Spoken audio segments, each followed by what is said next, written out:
So I just found 2 new pressure washer guns that pack in a ton of value, and the part that I like the most is they are this awesome color blue. Very, very different than a lot of the other competition that you see on Amazon or anywhere else. Let's see, MTM has one like this in a blue color, but very, very cool. Goes extremely well with the Uberflex hose and the MJJC SV3 foam cannon. So if you appreciate the aesthetic of your detailing setup along with the functionality of it, then this may be a fantastic budget option for you. So these 2 guns are both from a company called Essential Washer. You can find them right on Amazon, very, very easy. Now they have a brass version right here that does not have a swivel. This one retails for about 40 bucks. Now this is the other one. This one retails for about 50 bucks, at least at the time of recording this. But this one has all stainless steel components and a built-in swivel. So we're gonna go ahead and open these things up and show you guys the internals of them. I haven't really played around with them too much. I know that this one has nickel plating on the brass, which it increases the anti-corrosive properties of the material. This one I don't know, but let's go ahead and pop these open and take a look. Okay, so let's go ahead and get started. We're gonna open these things up, like I said. Just a basic Phillips head screwdriver is all you need to back out the screws and get these things opened up. Okay guys, so we finally got them opened up. Just basically 6 screws on each of these different units. So 6 screws, loosen those up, and then you can pry off the cover. Now, these were stuck on there more so than some of the other ones that I've opened up before. So it makes me think that the build quality is very, very tight, meaning very, very secure and should last a long time. It felt really, really good. As far as the components, as you can see, is basically the exact same casing and assembly besides the swivel between the 2 units, except, again, this one is nickel plated brass on this piece versus this one is just brass all the way through. So you get this full internal that looks really, really nice. Now, as far as the trigger goes, again, all these pressure washer guns seem to be a little bit different. This one is very, very similar, or looks to be the kind of same construction as the McKillen's, which was probably my favorite for longevity and just the simplicity of use.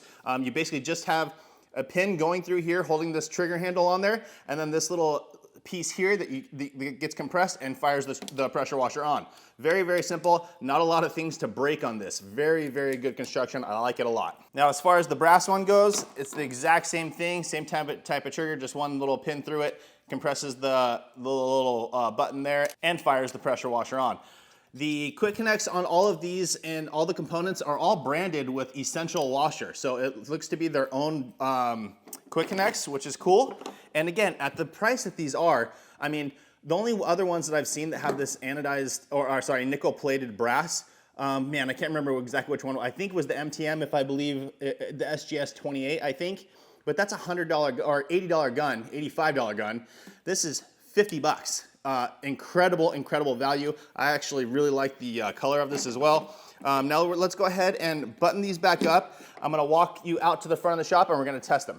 Okay guys, so we're back at the front of my shop now. I have the pressure washer guns hooked up to my Krenzla pressure washer. And what I'm gonna do, again, like I've done in the past with these, I'm gonna be testing just how much strength it takes to pull the trigger back. Some of them are easier than others. I'm gonna be using this little force gauge here. We have a zip tie tied at the bottom so that we can get it at the lowest point. Let me go ahead and turn this on. All right, and I believe we did it in pounds and ounces the last time, so I'm gonna go ahead and do that again. Again, I marked it with peak, which means whatever the highest amount of pressure I had to use to pull, that's going to be what's registered on the gauge here. So pull it to the bottom and here we go. 8.0, let me do that again. 8.0 again, so 8.0 with this gun. Okay, now we're gonna go ahead and move on to the brass unit with no swivel.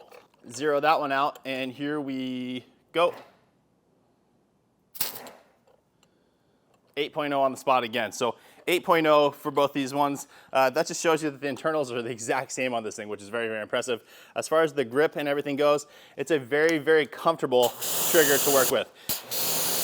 And although 8, I think, is the highest that I've tested, it doesn't feel hard at all. Once you get it going, it's very simple to hold in place and keep the trigger going. Feels really, really good. Let's really quickly plug in the other one again and test the swivel. Okay, so back to the stainless steel option with the swivel, and I have to say the swivel moves very, very fluid, even under pressure, as you can see here.